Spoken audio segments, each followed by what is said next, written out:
nga adda mu butuufu ekituufu ate ne tubeera abakulu gyali tujanja bajjajja waffe nga tetweganya naye bwatweteganya era n'atwola kyomuloola kyonna Ssembabule Buddawa atadaga kawogo kamukadde ono simumanyi atanywa ku buugi bwe simumanyi nasosola omukono omuzadde wakubyera gwatazaala naye neebaza abantu bonna neebaza bamaama bange basobodde okujjanjaba nnyaabwe era omukadde ono nga bwali muzaŋŋanda nyina okubategeeza era nabaga nti omupiira gwakyuse dda tulinawo akutte kaadi ya Nuupu nga ye Idi Ssemata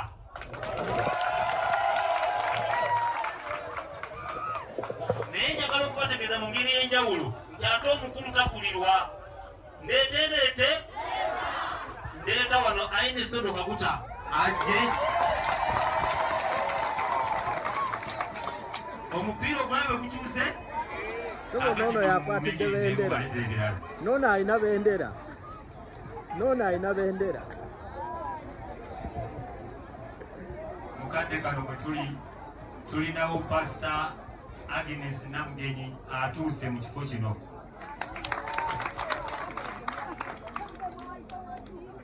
bakadde bange obubaka buno obusembayo bw'abaana abasatu bujja kuba bugumiriza baganda okuwuliriza kubanga bo bano bali abufuzi tujja kusembyayo taata Naironi essaawa ng'etuuse okugalawo naye mu ssaawa zino munzikirize nange mbatuuse mbategeeze nsikiriza kwerabira bannaffe abeerosisiri oba bameeya waliwo vaisi kampite sister wange Nalozi nina kankunda yaze mpaka parliamenti ka bintu me kale maliriza baganda bange nga niho baka abade jajja wange yadde butonja kuwa mukama wange tata mbukwese bagala obukirize kanzitulamba kamba baganda bange ekikwatagana ne yero mushibole akabonero ki ekikwatagana ne yero mukola ki wala ambulera kola ki tikinga awangale Sabasajja abasabye wetubatunge musoke kubefane katika yaka akobe bufuzi kasembeyo abantu bakawulira nolwekyo webali sema tukoze bulungi okusembyayo eby'enfuzi katono kakati eddakiika nga bazimu nawe zengenda okuwa zenja okuwa n'omulala n'oli ataliiwo neyanziza seba bantu ba Katonda kitalo nnyo kitalo ddala kinkoze bubi nnyo okujja mu kaseera nga kano ak'amaziga era ntuuse okusaasirwa kwange eri famire ya muganda wange ate musaba nanyini motoka eno muwulirize abaguze ekidduka kino UAJ 491 oba W premium gendo motoka ogijjemu banno baleneseza n'abali okutuuka wano waliwo ne wonale bwamumandi yatuusaawo n'emotoka ebaleneseza kakati katumalirize pulogulamu eno tugenda kunyina tugenda kubagomyawo people power our power kunga Kyagulanyi kunga Ssembabule kunga kyannaku nnyo nti nzize mu kaseera kano ak'amaziga naye ate saagala kwogera ate nga naawe bw'oyogera tetujja mmalako so kati onzikiriza njogere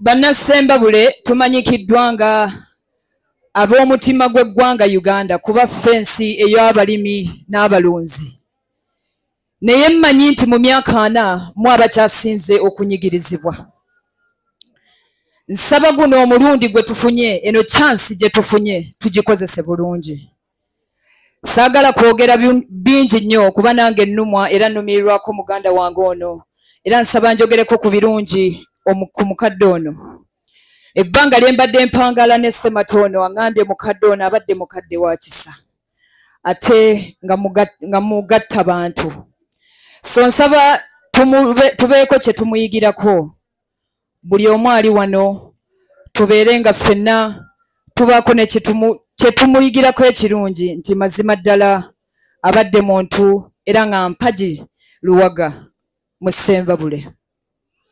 Maama ono mumanyiiko Semata katono kyakabadde antegeezako nti mukyala abadde ayagala enkyukakyuka.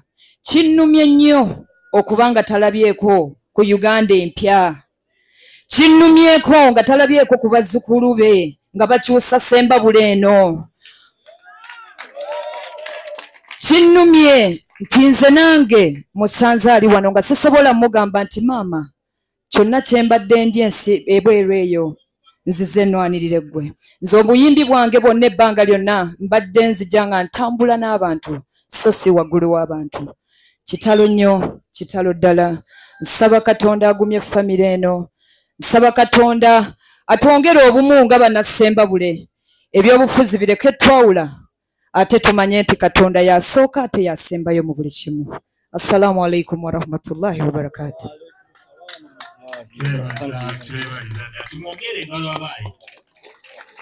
Tumwongere engalo. Bwe tuba kugaba bubonero omuwala yakukumbye. Ekyamazima People power, our power. Pesa abavubuka kano kamwera nga kava wa president waffe His Excellency Robert Kyagulanyi Ssentamu Konaki. Bavubuka bannange bonna bw'olesa bakozesa eddoboozi ly'okukwekulaakulanya n'okukulaakulanya ekitundu mwova. Saagala weetiiririre kuba nandaba batya ndi ku nkyukakyuka ndi omwana w'omuhima. Omwana w'omuhima yasobola okukyusa Ssembabule eno. Ebyokubeera omwana w'omuhima nga tetulina mazzi, tetulina malwaliro, tetulina nguudo, abakazi bafa buli lunaku. Omwana omuwala kyokka kyalowooza ng'akuze kufumbirwa si lwakuba nti ayagala naye lwakuba ayagala kubeezaawo bazadde bammwe. Bazadde be kivumira nesekuvumira yenna nti omwana omuwala agwana okusoma obulungi, agwana okuba nga obwongo bwe bulowooza okwebeezaawo asobole okusekiwalinga future ye. Awangaale ayisa abasajja. Ebigambo ebyo byebisembe byabadde yalidde. Naye mbadde nkyabategeeza ffe kye tusanga obuzibu kyova olaba nti sitera kukubiriza nkiiko zino. Naye ng'okwenkubiriza enkiiko ndala nnyo naye olwokuba wano ndi waka. Nsooke mpe eddakiika 2 meeya Ofuna alina bendera yaffe eya NUP ekibiina kinaggwano basooka babuuzeeko neyanza sebuneyanzika neyanziza omukisa guno ate oguyiseemu onalebo wange alina okuba omukulembeze wafaddako Mawogola North. Tegedde mpozi jjajja ono nze omukisa gwe nafuna ennaku ze eziringa 3 ezasembyeyo nafunye mukisa ne mutwalako mu ddwaliro. Era nembanga omukisa ogwo kati nange mu mazima mpulira essanyu nti namuwerekedde kuba nagezezaako okutaasa obulamu bwe mu ddakiika ezasembyeyo. So n'olwekyo nange kantwale omukisa neebaze bonna abajanjabye jjajja mubawulidde sigenda kuddamu kubamenya na buli omu kyakoze okulaba nti jjajja obulamu bwe bubaawo ebbanga lyonna. Bannakyoloola mwebale okukuuma jjajja ebbanga lyonna kubanga jjajja abadde wano ebbanga lyonna. Be bamu ku batuuze ba Kyoloola kumpi abaasooka mu Kyoloola. Eyo ensonga ngimaze kansire ku nsonga enkulu eriwo mu biseera bino. Ensonga enkulu gyabategeeza nti nze akwatidde NUP bendera mu Ssembabule Town Council kuwa meeya. Ensonga eyo tekyaliko kubuusabuusa kwano okwewandiisa kwaggwa. Ambuleera ye ansa. Ensonga yonna Town Council yeetaaga. Tulina ebbanja ffenna lyakwagalana kyekirabo Katonda kyawaffe abantu. Okwagalana ffenna kyekitugatta kyekiraga nti Katonda akola mu ffe. Tulina ebbanja ffenna lyakwagalana kyekirabo Katonda kyawaffe abantu. Okwagalana ffenna kyekitugatta kyekiraga nti Katonda akola mu ffe. Mwesirikire sebo mukama wange wakuwa akazindaalo ampadde ka kyevu simanyi kyonna nze era nsaba wekuba wekeza sebo nkyusizeemu sebo nja kusaba simanyi oba naasobola naye ankomeredde nga Piraato basebo ne banyabo tutandikire mu Zabbuli 26 ti Mukama waffe yasumula obuse bwa Sayuni nolabika ng'abakola ki ng'abaloota kye kiri wano mwekubire mu ngalo basebe ne bannyabo. Nze Semata Idi oweka ngawe mukiwulira ndi ku lumbe olwa jjajja wange Nola kyenyinza okujjukira ennyo kinayitanga nnyo wano nga ngenda okusoma ku infant mujjukirayo bulungi ne ku CU jjajja ono ekisa ky'alina wayinza okuba abali wano nga kituuka na mukoota omuma we muli Mukama abampeera omukisa era mwekubire mu ngalo.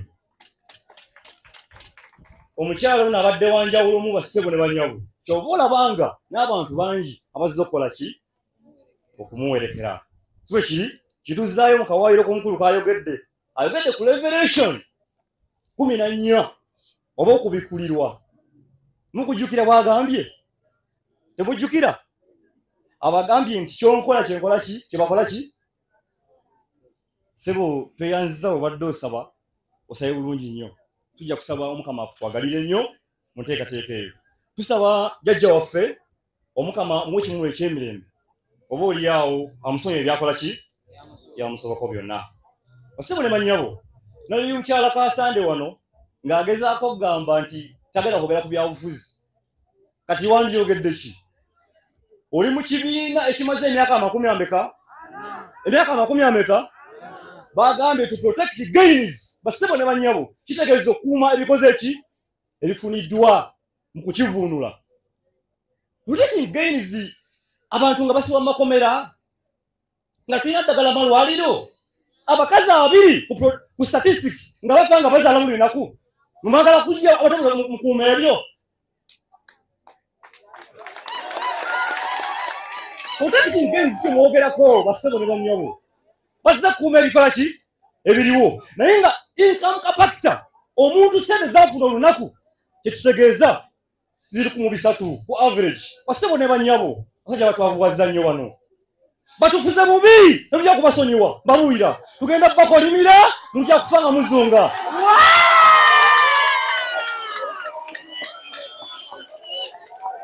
era basebo ne bannyabo nyimirira wano mu maaso gammwe ne Semata Idi nina digiri emu ku University ya KIU nenyongerako digiri eyokubiri e South Africa ku University of Witwatersrand mu ddembe ly'obuntu mu mateeka kati ebikwatana n'obuyigirize simanyi balala bye basoma naye nze awo wenyimiridde mu parliament tukola ebintu biri bina mumpulira tuli mu kuzika mukakane njagala muwulize bulungi tubaga amateeka tebata legislation okubagamba ki olina kubanga wagasoma kale obanga ogamanyi ngosobola okutaputa obuwaayiro n'ogamba nti Abannayuganda bagende tujjewo tuteekewo emyaka nti olina kukoma ku myaka gino kulembera abantu kasi kulembera paka kufa mukitegedde kibata legislation ekyokubiri akigira abantu be muki mu parliament kibata representation embaka wa parliament alina kubanga munene nnyo ng'azitowa alina kubanga alina emundu nga zimukumye tebabalimba basebo ne bannyabo by the way tolina kubanga ovudde mu famire ya gundi kukomba kwa parliament osobola okuba omwana nga nze yakulya essembabule yaveeko abayoola n'ogenda mu parliament singa obanga omanye ebiruma abaki nze ngenda ku masabera bingi kuba manyi n'amaanyi g'abantu sigala kwogera nnyo naye abeesimbyewo bonna sibalinaako buki mwenna muli baddembe okusalawo mu byayi 6 eyiza nga mulonda muleera bwe mugenda na gavumenti ejjamu abaana enjala nga tebalina musango abaana bali mukamera babuulire kuva 2021 na buli kati twabadde jjo basebo ne manya ko ababulire ninavudde busogo okujja okumanya abasajja bono babi bw'obanga ojjako abayoola kale ng'ojja mukyoloola okubalaale taba tugenda kamuli batuyisizza n'ogenda lw'emiyaga n'oviirayo erw'ebitakuli ewantu bw'eddakiika 3 basebo ne bannyabo twamulawo essaawa 6 nga tugenda okuba kampeyini bagenda kunsalako ekino kankibabuulire muganda wange Aine Sodo Kaguta I thank you for your coming era I'm so appreciative naye nze ndowooza myaka 4 mukulembera eggwanga tena kubeera mbaka parliament mumbadde muli kunkata nga munyola emyaka meka emyaka 40 nga muli kunkata mukola ki munyola kati akana akafo kandekere gwe kyoba okola mumpulirize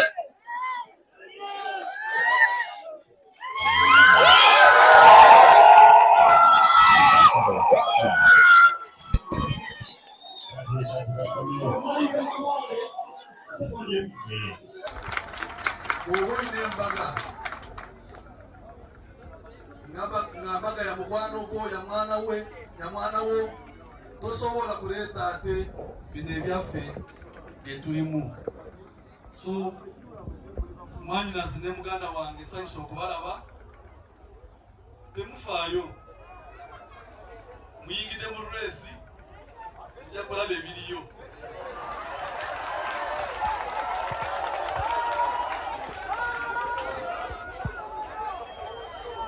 Eno Sembabule yaffe ffenna, si ya gundi yaffe ffenna. Ayitamu akolera Sembabule tewaliwo gy'alaga, naye akalulu koolaba sikakuyomba, mpola.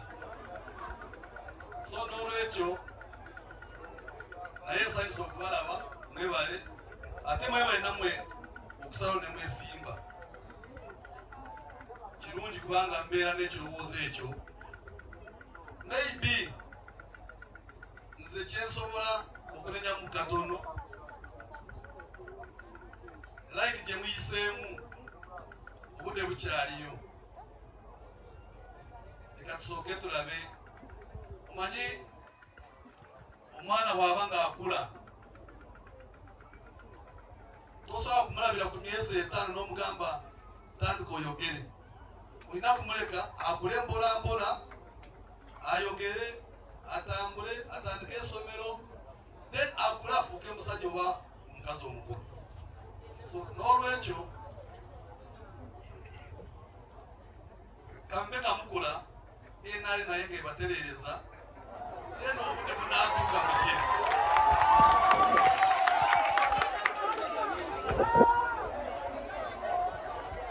Ndowooza